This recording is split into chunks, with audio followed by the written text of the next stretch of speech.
Hi everyone, it's Joe here, and this lesson is called Conquering the Weight Loss Plateau. So what we'll cover today is the weight loss plateau is inevitable. Why does that happen? The role of exercise, metabolism changes, and NEAT or NEAT, very important. And then how to break through the plateau. It's not what you think. So here's a little visual of a typical person's weight loss journey. You start at the top, hopeful, ready for change and motivated, and at first you see great results. You've lost some weight and are feeling great, and then suddenly that stops. You get to this white area here where it levels off, it plateaus. Progress seems to stall. Now if there's one thing that's certain, it's that you're going to hit that weight loss plateau at some point.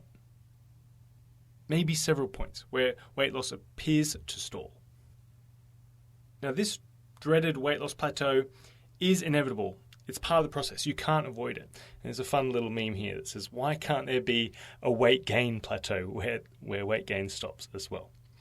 Now, look, in all seriousness, a lot of us have been there. You know, you've been working hard, following a healthy diet, and you've lost weight and you felt better, and, you know, you gave it everything, and then suddenly it stops for no reason whatsoever. The progress seems to stop.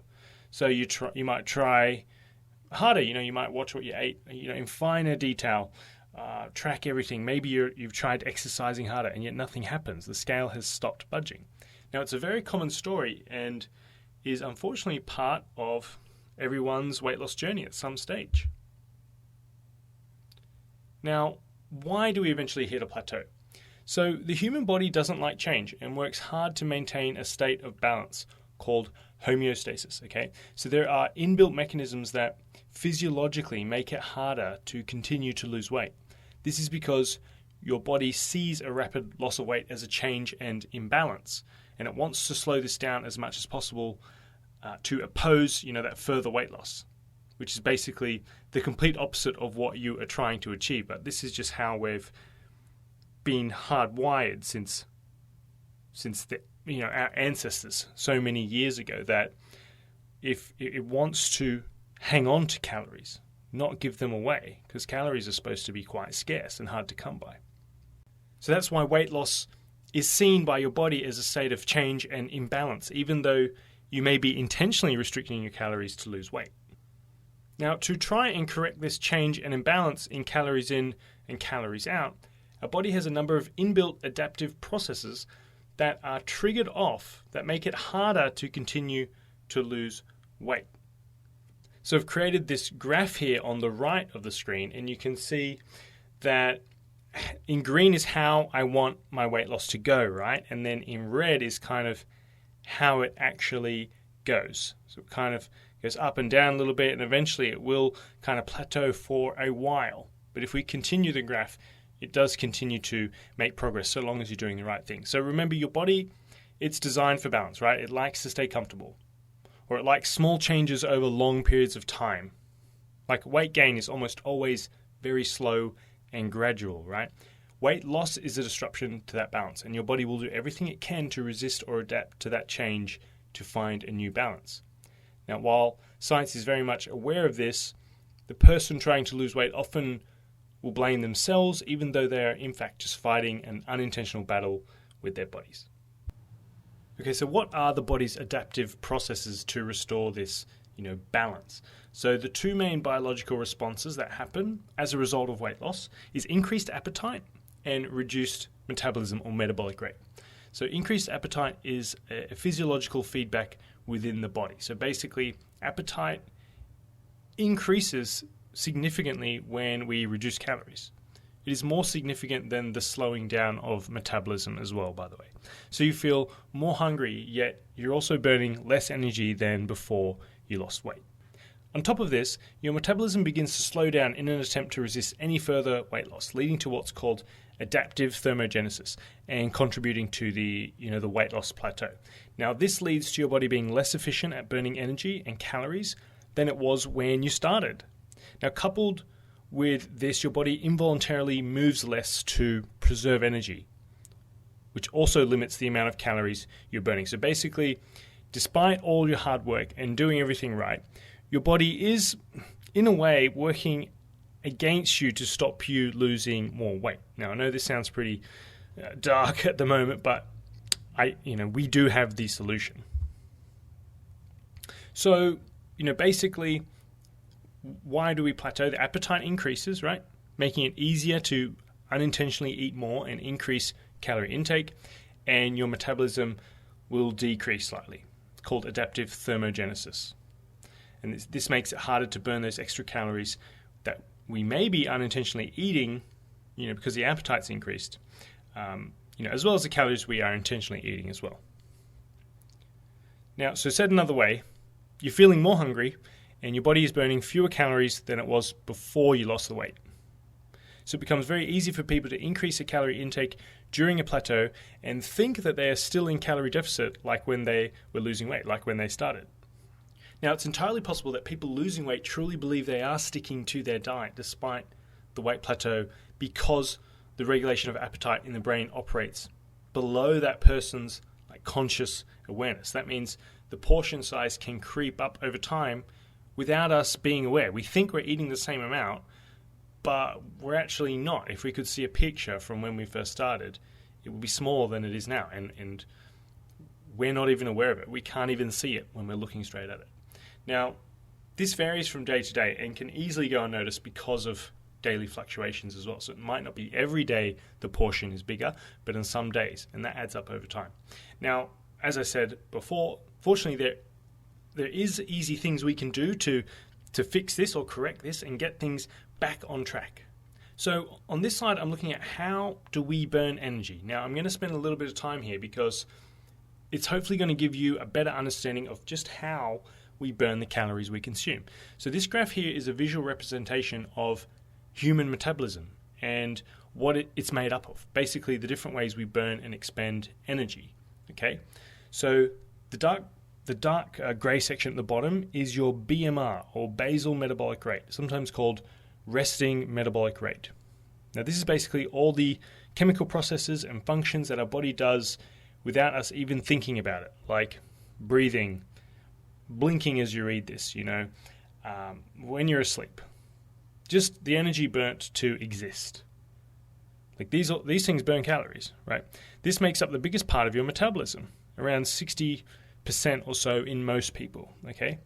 Now, next we have what's called NEAT, N-E-A-T, non-exercise activity thermogenesis. That's what NEAT stands for.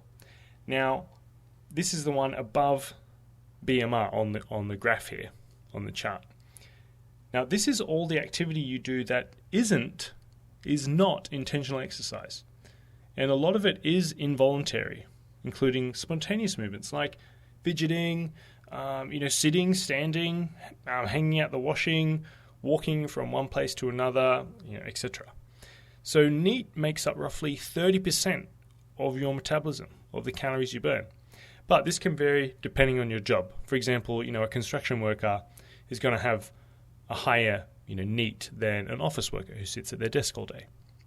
Now, above NEAT, we then have what's called EAT, or exercise activity thermogenesis. So basically intentional exercise. Exercise that you do intentionally to be healthy or to lose weight.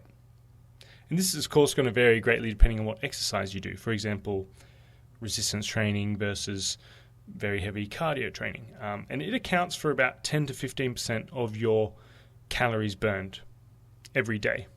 So remember, NEAT is about 30, and exercise, intentional exercise is about 10 or 15%. Finally, we have TEF, or the thermic effect of food. So this is the energy we use, or the calories we use, to break down and digest food. And that's about 10% of your total energy expenditure. And for the record, protein has the highest thermic effect. So to digest protein uses the most energy. That's also one of the other reasons that I emphasize it so much. But as you can see in this graph, it is not the percentage play to focus on, because it's only 10% of our total calories burned. So that's why we don't put much emphasis on that. So let's now talk about NEAT, okay?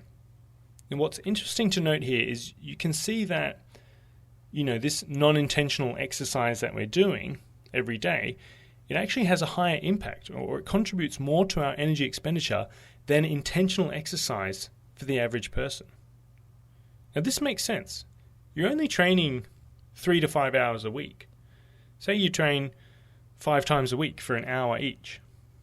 That leaves you with like 165 hours in the week, and everything else like walking, standing, gardening, cleaning, all the other, frivolous things you don't count or think about, they all add up.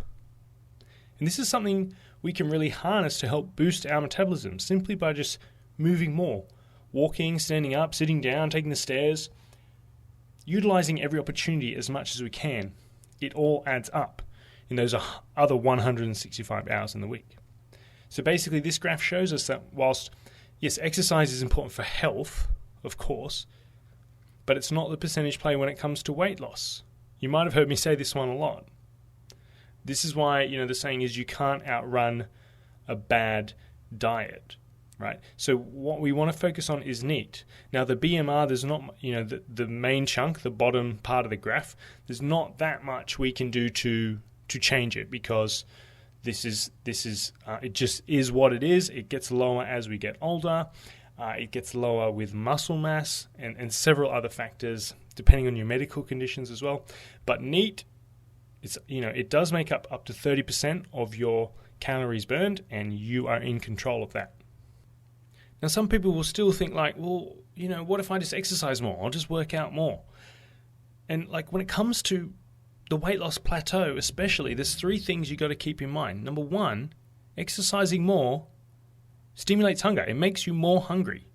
Okay, this of course varies between people and the type of exercise, but the point is, if you're exercising and you're exercising your butt off and you're not paying attention to what you're eating, you're probably going to eat more than usual due to increased hunger from exercise. So it's counterintuitive.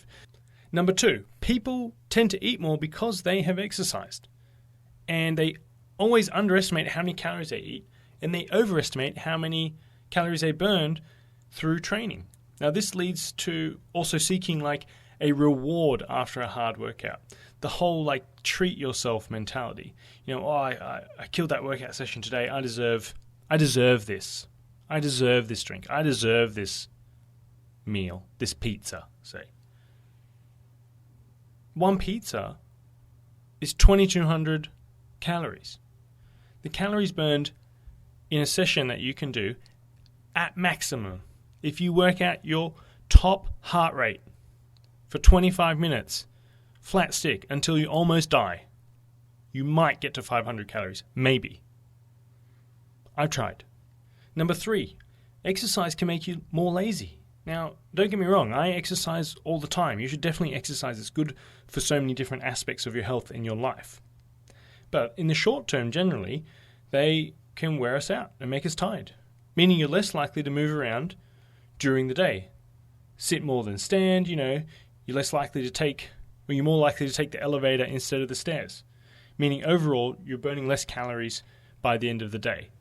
So more exercise, intentional exercise, often leads to less NEAT, or that non-intentional exercise.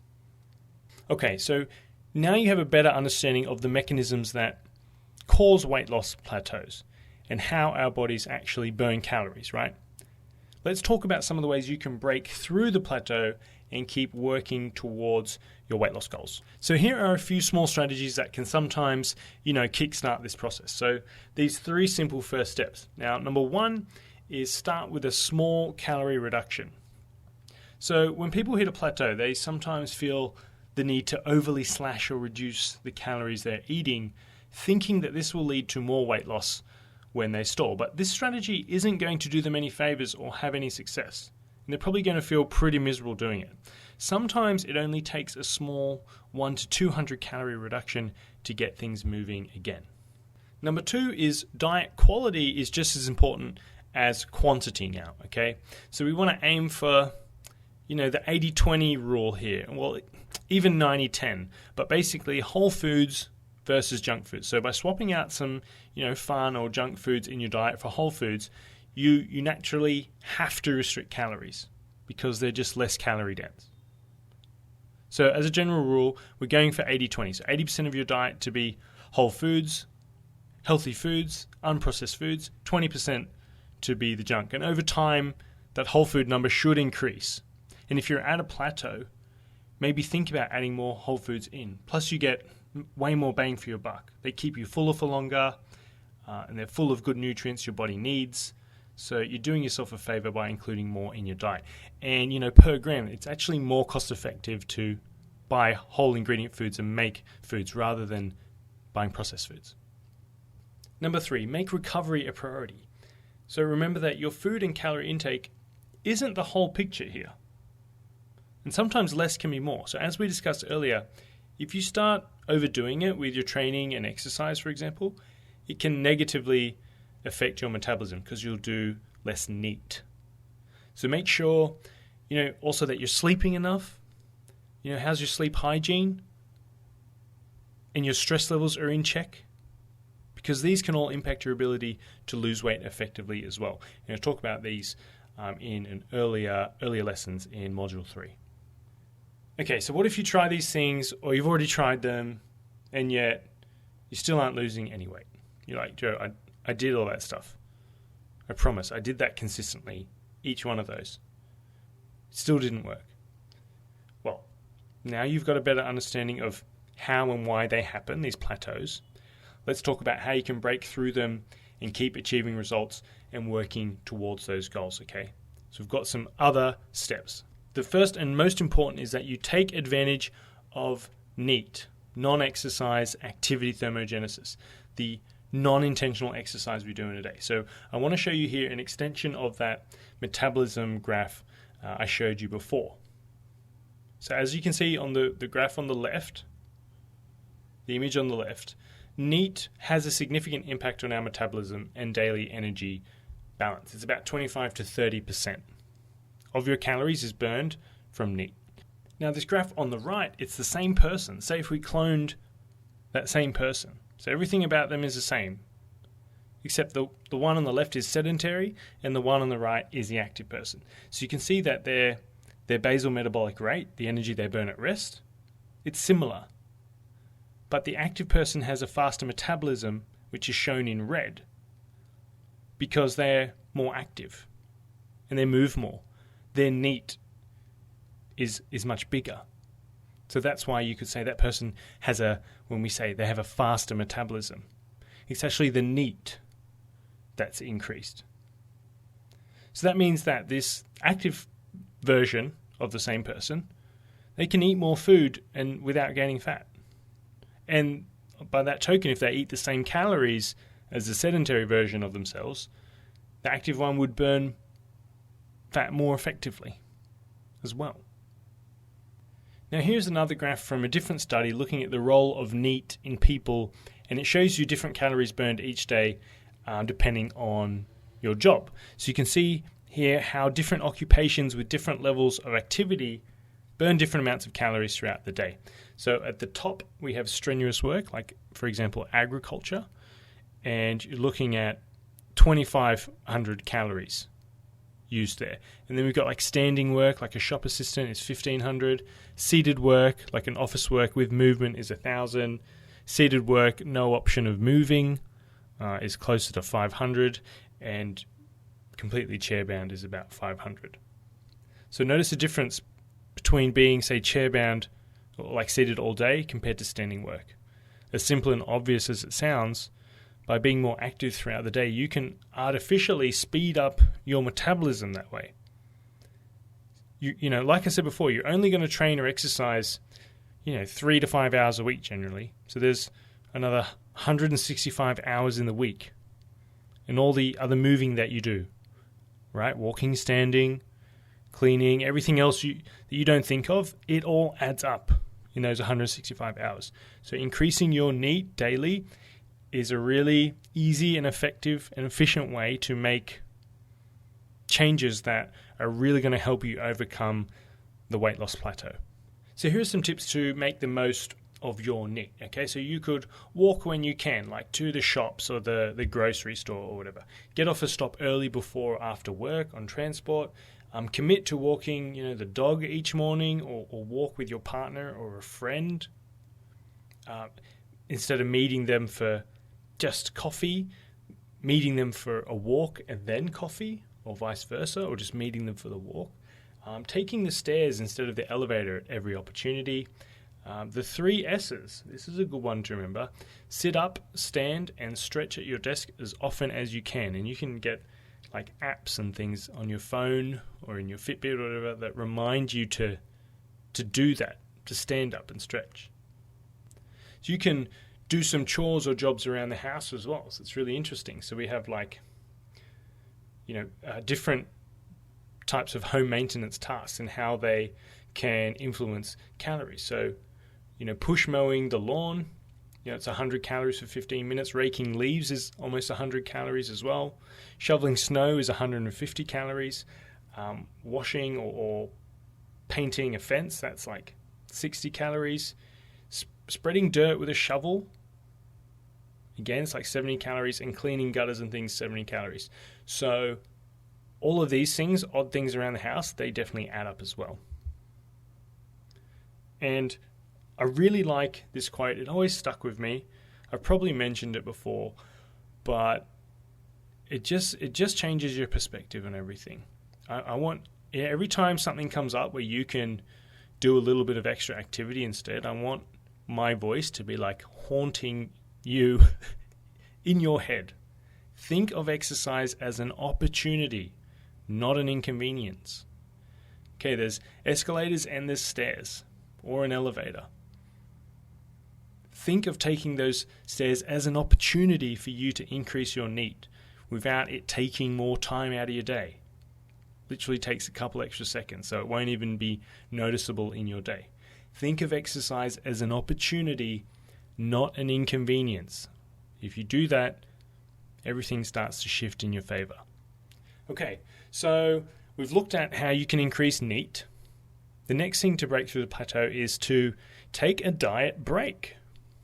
So if you've been following, a kind of restricted calories for a while, and your weight loss is coming to a standstill, it might be time to actually take a break from it. A diet break is basically a 1 to 2 week period of time where you increase calories to a maintenance level or close to, as in not aiming for weight loss or calorie reduction, basically. So this not only gives you a mental break from being so strict and controlled with your eating, but allows your body to reset some of the metabolic down-regulation or that adaptive thermogenesis that happens from months of being in a calorie deficit. So, at the end of the diet break, you drop back to your calorie deficit again. And this has been shown to achieve good results and helps people to get going again with weight loss.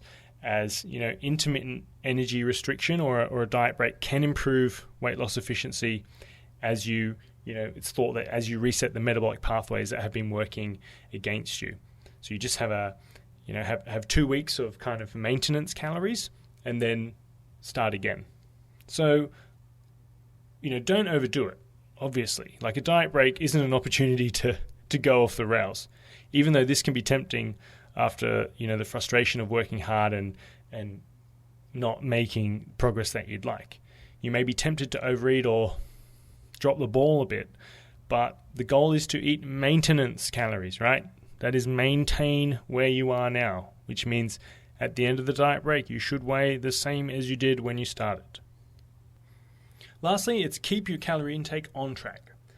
So if you haven't been tracking for a little while, this is a really good time, a really important time to do so again. Because you want to make sure you're eating the right amount of calories and that nothing has crept in over time. And remember that, cutting 200 calories from your diet each day, it's way easier than trying to burn off an extra 200 calories with exercise each day, okay? Exercise will help with muscle growth and retention to support your metabolism from dropping further, but you've got to let your calorie deficit handle the fat burning. In saying that, though, make sure you're eating enough, okay? So I just want to reiterate, it can be easy to fall into the trap of thinking, if I just eat less, surely I'll lose more weight. But, as we talked about earlier, underfeeding the body and not eating enough calories can slow things down affect your hormones negatively and reduce your lean body mass and muscle as well, which we don't want. And that can make you feel tired as well. So, look, weight loss, it takes time, okay? Reducing your calorie intake slowly and systematically in smaller increments, such as the 100 to 200 calories that we spoke about earlier, that's going to have better results than a drastic, unrealistic decrease that our body has to adapt to. So, it's about changing the way you think about this. Your goal should be to eat as many calories as possible that still leads to weight loss, rather than trying to eat as few calories as possible, hoping it will lead to faster results, okay? So your goal, I'll say it again, your goal should be to eat as many calories as possible and enjoy as many calories as possible that still leads to weight loss, rather than trying to eat as few as possible to do it the fastest. Finally, be patient. Don't underestimate this.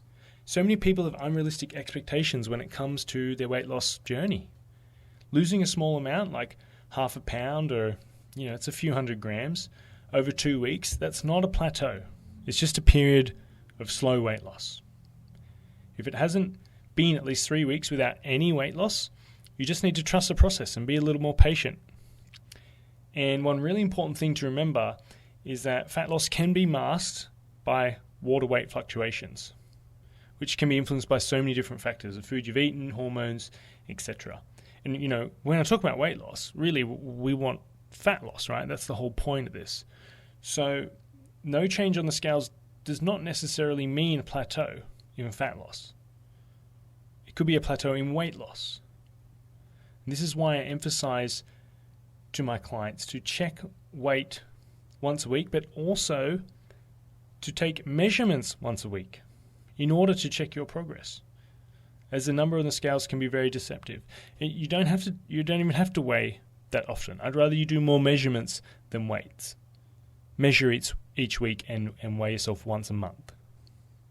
So, hopefully these tips can help you break through your plateau so you can continue on your weight loss journey and ultimately achieve your goals.